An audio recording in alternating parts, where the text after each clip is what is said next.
करीन्द्राणां शुण्डान् करीन्द्राणां शुण्डान् करीन्द्राणां शुण्डान् कनककदलीकाण्डपटलीं कनककदलीकाण्डपटलीं कनककदलीकाण्डपटलीम् उभाभ्यामूरुभ्याम् उभाभ्यामूरुभ्याम् उभाभ्यामूरुभ्याम् उभयमपि निर्जित्य भवति उभयमपि निर्जित्य भवति उभयमपि निर्जित्य भवति सुवृत्ताभ्यां पत्युः सुवृत्ताभ्यां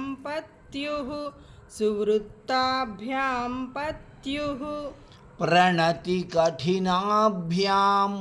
गिरिसुते प्रणतिकठिनाभ्यां गिरिसुते प्रणतिकठिनाभ्यां गिरिसुते विधिघ्ने जानुभ्यां विधिघ्ने जानुभ्यां विधिघ्ने जानुभ्यां विबुधकरि कुम्भद्वयमपि विबुधकरिकुम्भद्वयमपि विबुधकरिकुम्भद्वयमपि ఉత్తమమని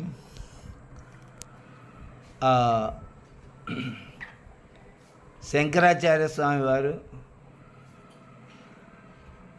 ఇక్కడ మనకి అమ్మవారి యొక్క రెండు ఊరువులను జానువులను వర్ణిస్తున్నారు. ఊరువులు అంటే తొడలు, జానువులు అంటే మోకాళ్ళు.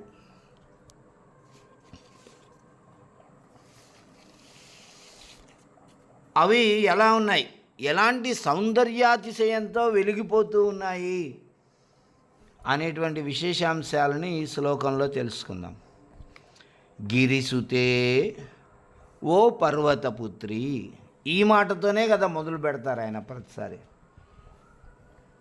తుహినగిరి కన్యే, ధరణిధర కన్యే, ఇలా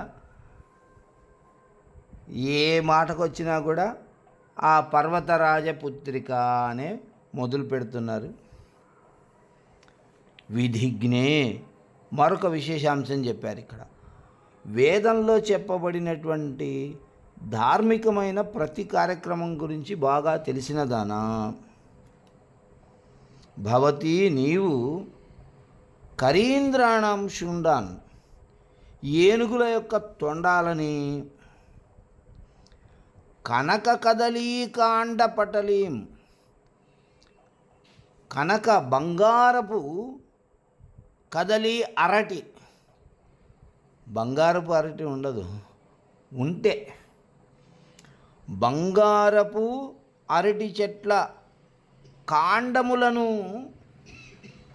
కాండముల సమూహాన్ని, ఈ రెండింటిని కూడా ఉభాభ్యాము ఊరుభ్యాం, నీ రెండు తొడల చేత నిర్జిత్య నీవు గెలిచావు.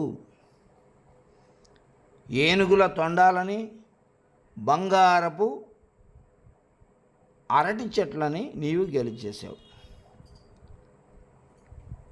ఓడించేశావు నీవు. సువృత్తాభ్యాం, తర్వాత చూడటానికి గుండ్రంగా ఉండేటువంటి పత్యుహు, నీ భర్త అయినటువంటి పరమేశ్వరునికి ప్రణతి కఠినాభ్యాం, ప్రణతి నమస్కారం చేయడం వల్ల కఠినాభ్యాం, కఠినంగా మారిపోయినటువంటి, గట్టిగా మారిపోయినటువంటి జానుభ్యాం, మోకాళ్ళ చేత విబుధకరి కుంభద్వయమపి, ఐరాతం విబుధకరి దేవతల ఏనుగు అయినటువంటి ఐరావతం యొక్క కుంభద్వయం రెండు తల భాగంలో ఉండేటువంటి రెండు కుంభాలను కూడా నీవు నిర్జిత్య అసి గెలిచిన దానవై ఉన్నావు అని రెండు విషయాలను చెప్పారు ఇక్కడ. స్త్రీమూర్తుల యొక్క ఊరువుల గురించి వర్ణన చేసేటువంటి సమయంలో కవి పుంగవులు ఎవరైనా సరే ఉత్తములైనటువంటి కవులు ఏనుగు యొక్క తొండముల వలె అని లేదా అరటి బోదెల వలె ఉన్నాయి అని వర్ణనలు చేస్తూ ఉంటారు. ఇక్కడ కూడా మనకి అటువంటి వర్ణననే కనిపిస్తుంది. అయితే అవి ఎందుకు పనికిరావమ్మా చెప్పడానికి అని చెప్తున్నారు. ఎందుకు పనికిరావు అనే విషయాన్ని చెప్తూ ఇక్కడ మనకి కరీంద్రాణం శుండాన్ గజరాజముల యొక్క కరీంద్రాణం గజరాజముల యొక్క శుండాన్ తొండములను నీ తొడలు గెలిచాయి. ఇలా ఏనుగుల యొక్క తొండము చూడండి, మీరు ఒక్కసారి గమనించండి. ఏనుగు యొక్క తొండము ముఖం దగ్గర ప్రారంభమై కిందికి వేలాడుతూ ఉంటుంది. ముఖం దగ్గర చాలా విశాలంగా ఉంటుంది, అక్కడి నుంచి కిందికి వచ్చే కొద్దీ సన్నగా ఉంటుంది. అమ్మవారి తొడల యొక్క ఆకారం కూడా అట్లాగే ఉంది. ప్రారంభంలో పెద్దగా మొదలయ్యి కిందికి వచ్చే కొద్దీ పాదం అనేటువంటిది సన్నగా ఉంటుంది. కానీ అమ్మవారి యొక్క పాదములు ఎలా ఉంటుంది? చాలా మృదువుగా ఉంటుంది, చాలా మెత్తదనంగా ఉంటుంది. ఏనుగు యొక్క తొండం ఎలా ఉంటుంది? చాలా కఠినంగా ఉంటుంది, గోడ కంటే కఠినంగా ఉంటుంది. ఏనుగు యొక్క తొండాన్ని ఒకసారి ముట్టుకొని చూడండి, ఎక్కడైనా దొరికితే చాలా కఠినంగా ఉంటుంది, ముడతలు ముడతలు ఉంటుంది. ఆకారం అయితే సరిపోతుంది, కానీ స్పర్శ విషయంలో చాలా అంతరం ఉంది. కాబట్టి ఈ ఏనుగు యొక్క తొండాలని అమ్మవారి యొక్క ఊరువులు గెలిచేశాయి. తర్వాత బంగారు అరటి స్తంభముల సమూహము. మామూలు అరటి చెట్లు అయితే అమ్మవారి తొడలకు ఎట్టాగు సామ్యం రావు. ఎందుకంటే మామూలు అరటి చెట్లు చల్లగా ఉంటాయి ముట్టుకుంటే. అరటి చెట్టు యొక్క బోదెను తిరగేస్తే ఎలా ఉంటుందో, తిరగేస్తే ఆ కాండాన్ని మాత్రమే పైన విశాలంగా ఉంటుంది, కిందికి వచ్చే కొద్దీ సన్నగా ఉంటుంది. అలా ఉన్నాయి అమ్మవారి యొక్క ఊరువులు అని చెప్తూ ఉన్నాడు. కానీ ఆ అరటి బోదె చాలా నున్నగా బాగా ఉంటుంది, కానీ చల్లగా ఉంటుంది. కానీ అమ్మవారి యొక్క ఊరువులేమో కొంచెం వెచ్చగా ఉన్నాయి, చల్లగా ఉండవు, వెచ్చగా ఉంటాయి. అయితే ఈ వెచ్చదనం వల్ల అరటి బోదెల్ని గెలిచేసింది అమ్మవారు. ఈ విధంగా ఉభాభ్యాం ఊరుభ్యాం రెండు తొడల చేత ఉభయమపి రెండింటినీ గెలిచావు. ఆ రెండేమిటి? అరటి తొండాన్ని, ఏనుగు తొండాన్ని, అరటి కాండాన్ని, ఈ రెండింటినీ ఒక్కసారిగా గెలిచేశావు. కాబట్టి ఆ రెండు ఓడిపోయాయి. అమ్మవారి యొక్క తొడలు ఇలా అరటి బోదెలా ఉంటాయి అని కానీ, ఏనుగు తొండాల్లా ఉంటాయని కానీ వర్ణించడానికి సాధ్యం కాదు. ఈ మాట కాళిదాసు కూడా ఒప్పుకున్నాడు. మహాకవి కాళిదాసు కుమార సంభవం అని ఒక కావ్యం రాశాడు. కుమార సంభవం అంటే కుమారస్వామి జన్మించినటువంటి ఇతివృత్తం. కుమారస్వామి పార్వతీ పరమేశ్వరులకు ఎలా జన్మించాడు అంటే పార్వతీ పరమేశ్వరుల కళ్యాణ ఘట్టం దగ్గర నుంచి మొదలవుతుంది. ఆ కథ చాలా అందంగా ఉంటుంది. వాళ్ళకి వివాహం ఎట్టా జరిగింది అనే దగ్గర నుంచి మొదలవుతుందన్నమాట. అక్కడ ఏం చెప్పాడు ఆయన అంటే, నాగేంద్రహస్తాత్వచి కర్కశత్వాత్ ఏకాంతశైత్యాత్ కదలీ విశేషాః లబ్ధ్వాపి లోకే పరిణాహి రూపం జాతస్తదూర్వోః ఉపమాన బాహ్యాః.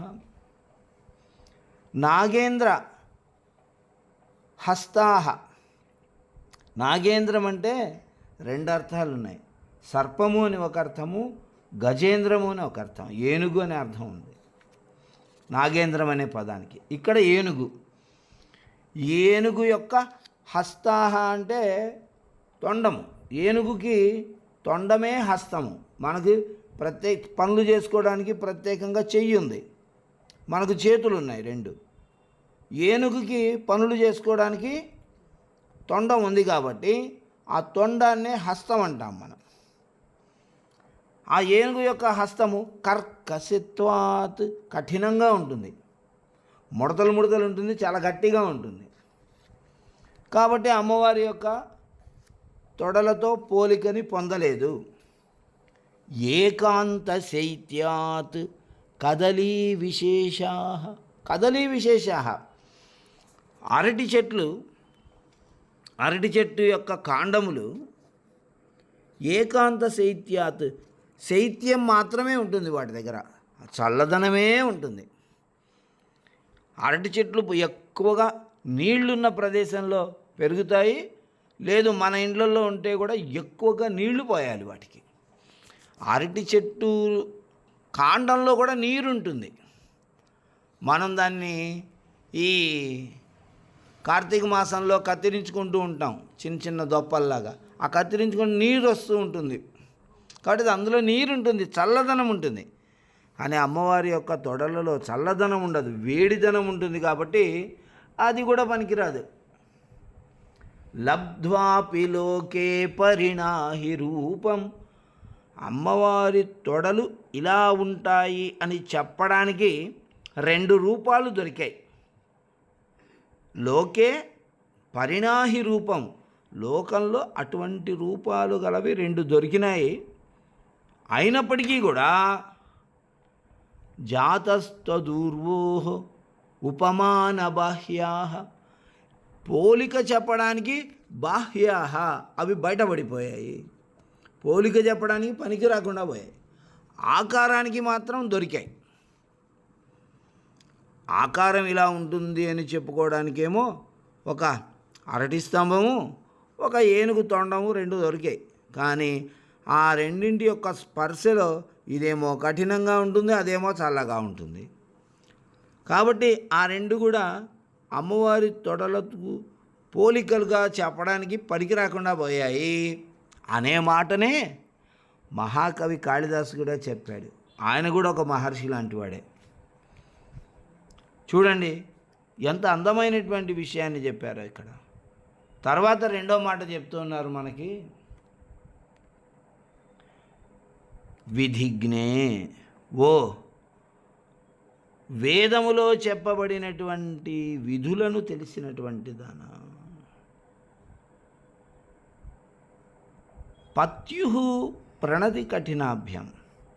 పత్యుః నీ భర్తను ప్రతినిత్యం నువ్వు ప్రణతి నమస్కరిస్తూ ఉండడం వలన కఠినాభ్యాం నీ రెండు మోకాళ్ళు కఠినంగా మారిపోయాయి. జానుభ్యాం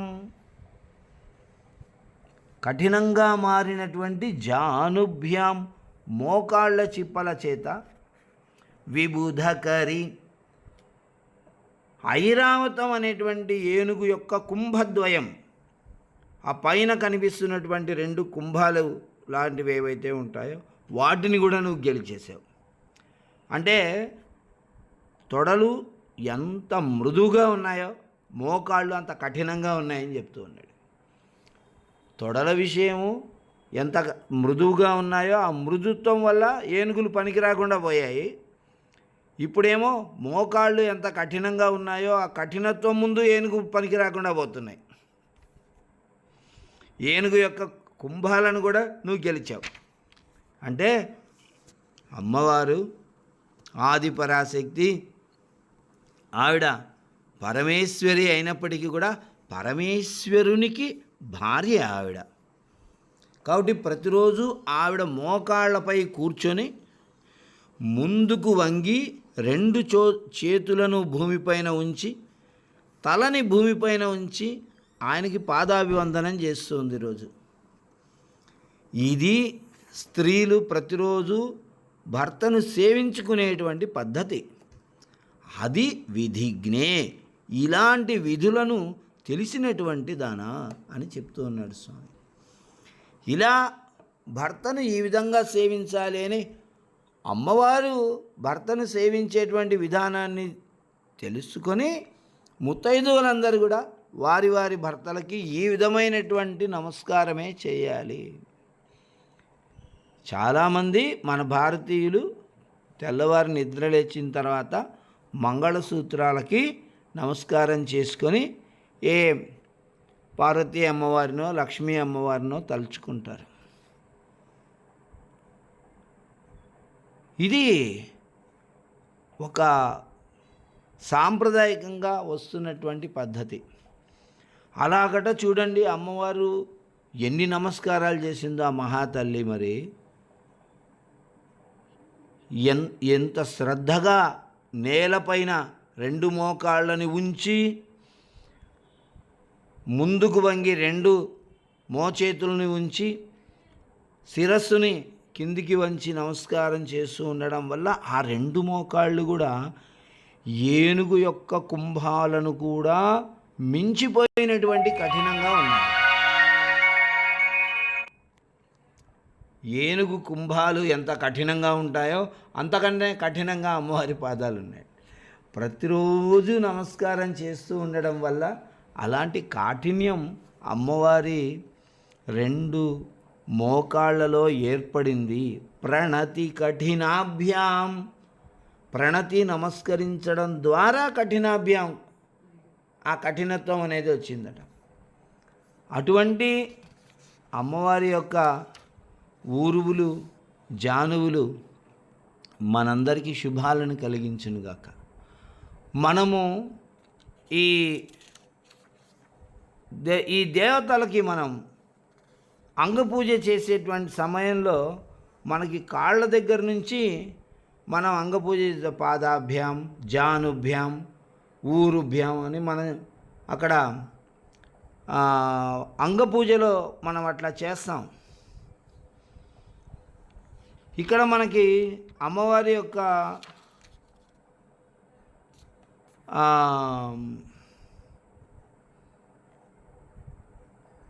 నామాలు మనం చూసినప్పుడు లలితా సహస్రనామంలో ఇవి మనకు కనిపిస్తూ ఉన్నాయి. లలితా సహస్రనామంలో మనకు అమ్మవారి కామేశ జ్ఞాత సౌభాగ్య మార్దవోరుద్వయాన్విత. కామేశ పరమేశ్వరునకు జ్ఞాత తెలిసినటువంటి సౌభాగ్యము మార్దవం అంటే మృదుత్వం మెత్తదనము కలిగినటువంటి ఊరుద్వయ సమన్విత రెండు తొడలు కలిగినటువంటి దాన. అమ్మవారి యొక్క రెండు తొడల యొక్క వైభవం ఎంత మెత్తగా ఉన్నాయి, ఎంత వెచ్చగా ఉన్నాయి, ఎంత సుందరంగా ఉన్నాయి, ఎంత అద్భుతంగా ఉన్నాయి అనేటువంటి విషయం కామేశ జ్ఞాత పరమేశ్వరునికి మాత్రమే తెలుసట. ఆయనకు తప్ప మరెవ్వరికీ తెలియదండి. అంత గొప్ప సౌందర్యాతిశయంతో వెలిగిపోతున్నటువంటి తొడలు కలిగినటువంటి ఆ తల్లికి మా నమస్కారాలని చెప్తున్నాడు ఆయన. అంటే మనం కూడా ఇప్పుడు ఏదైనా ఒక విషయం గురించి చెప్తున్నప్పుడు దాన్ని మనం వర్ణించలేనంత ఇది ఏమండి ఆ వైభవం భగవంతుడికే తెలియాలండి అని చెప్తా. అంటే దేవుడికే తెలియాలి అంటే మనం వర్ణించి చెప్పలేనంత గొప్పగా ఉంది అనే అర్థంలో మనం చెప్తాం చూసారా, ఆ అర్థంలో చెప్తున్నారు ఇక్కడ. అంటే ఇక్కడ రెండో అర్థం కూడా ఉంది. ఎందుకంటే పరమేశ్వరుడు ఆమె యొక్క భర్త కాబట్టి ఆయనకు మాత్రమే తెలుస్తుంది ఆ వైభవం ఏంటనేది పూర్తిగా. భగవంతుడు కాబట్టి తెలుస్తుంది అని ఒక అర్థం, భర్త కాబట్టి తెలుస్తుంది అనేది రెండో అర్థం. కామేశ జ్ఞాత సౌభాగ్య మార్దవోరు ద్వయాన్విత. ఎంత అద్భుతమైనటువంటి అర్థమున్నటువంటి పదజాలం అండి ఇది. లలితా సహస్రనామంలో మరొక మాట కనపడుతుంది మనకి. మాణిక్యమకుటాకార జానుద్వయ విరాజిత. మాణిక్య మకుటం, మాణిక్యంతో తయారు చేసిన కిరీటంలాగా ఉన్నటువంటి జానుద్వయం, రెండు మోకాళ్ళ చేత విరాజిత, విరాజిల్లుతూ ఉన్నటువంటి మహాతల్లి. మాణిక్యము అనేటువంటిది శ్రేష్టమైనటువంటి వస్తువు. అయితే ఏ మణిని తీసుకున్నా కూడా ఆ మణి అనేది కఠినంగా ఉంటుంది. చూడ్డానికి మణి అనేది మెరుస్తూ మనకి ఇది చాలా బాగుందేమో అనుకుంటాం, కానీ దాన్ని ముట్టుకొని చూస్తే చాలా గట్టిగా ఉంటుంది. అటువంటి మాణిక్యంతో తయారు చేసినటువంటి కిరీటం ఎలా గట్టిగా ఉంటుందో, అమ్మవారి యొక్క రెండు మోకాళ్ళు అలాంటి మాణిక్యంతో తయారు చేసిన కిరీటాల్లాగా ఉండే కఠినంగా ఉన్నాయి అనేటువంటి ఈ పదజాలం మనకి లలితా సహస్రనామంలో కనిపిస్తుంది. అటువంటి శ్రేష్టమైనటువంటి అమ్మవారి యొక్క పాదాలు మన యొక్క జీవితాలని శుభకరంగా తీర్చిదిద్దునుగాక. ఈ శ్లోకాన్ని మనము 40 రోజుల పాటు ప్రతిరోజు 1000 సార్లు చదవడం ద్వారా నీళ్లపై నడిచి అవతలికి దాటేటువంటి సామర్థ్యం వస్తుందట మనకి. అంటే అది ఎంత శ్రేష్టమైనటువంటి విద్యనో చూడండి. నీళ్ళని దాటగలిగేటువంటి సామర్థ్యం మనకు రావడం అంటే మరి బాగా ఈతలో నైపుణ్యం రావచ్చు, లేదు అమ్మవారి అనుగ్రహం ఉంటే పద్మపాదుడు నీళ్ళల్లో నడుస్తూ వచ్చినట్లు మనం కూడా నీళ్ళల్లో నడుస్తూ వచ్చేయచ్చు. పద్మపాదుడు అని ఒక శంకరాచార్య స్వామివారి శిష్యుడు. స్వామివారు రానైనా అన్నాడట. నీళ్లు ఉన్నాయి మధ్యలో, స్వామివారేమో ఇటువైపు తీరంలో ఉన్నాడు, పద్మపాదుడేమో అటువైపు తీరంలో ఉన్నాడు. స్వామివారు రమ్మంటే ఎలా రావాలి? ఆ నదిని దాటుకొని రావాలి. అతను స్వామివారు రమ్మన్నాడు కదా అని మామూలుగా భూమిపైన ఎలాగైతే నడిచాడో అలా నడుచుకుంటూ వెళ్ళిపోయాడు. వెళ్ళిపోతే నీళ్లు ఉన్నాయి అక్కడ. నీళ్లలోకి వెళ్ళేసరికి అతడు పాదం మోపేసరికి ఒక పద్మం వచ్చి అతడి పాదం కింద పడిపోయింది. రెండో పాదం పెట్టేసరికి ఇంకొక పద్మం వచ్చింది. మూడో పాదం పెట్టేసరికి మరొక పద్మం వచ్చింది. అలా అతను నీళ్లలో మునిగిపోకుండా పద్మాలపైనే నడుచుకుంటూ శంకరాచార్య స్వామి వారిని చేరుకున్నాడట. అందుకే అతనికి పద్మపాదుడు అనేటువంటి పేరుతో పిలుస్తున్నారు. కాబట్టి అమ్మవారి అనుగ్రహం అనేది కలిగితే, గురువు యొక్క అనుగ్రహం అనేది కలిగితే, గురువు యొక్క అనుగ్రహం మనకు కలిగింది ఆ శంకరాచార్య స్వామి అనుగ్రహం కాబట్టే ఈ స్తోత్రం చదువుతున్నాం. అమ్మవారి యొక్క అనుగ్రహం కలిగితే నీళ్ళల్లో అయినా నడుస్తాం, గాల్లోనైనా నడుస్తాం. అంత దివ్యంగా మన జీవితం సుఖమయంగా సాగిపోతుందండి. అమ్మవారికి కొబ్బరికాయ, అరటిపండు, తేనె నివేదన చేయాలి. అటువంటి శ్రేష్టమైన శ్లోకం ఇది. కరీంద్రాణం శుండాన్ కనక కదలీకాండ పటలీం ఉభాభ్యామూరుభ్యాం ఉభయమపి నిర్జిత్య భవతి సువృత్తాభ్యాం పత్యుః ప్రణతి కఠినాభ్యాం గిరిసుతే విధిఘ్నే జానుభ్యాం విబుధ కరికుంభద్వయమపి. శ్రీమాత్రే నమః.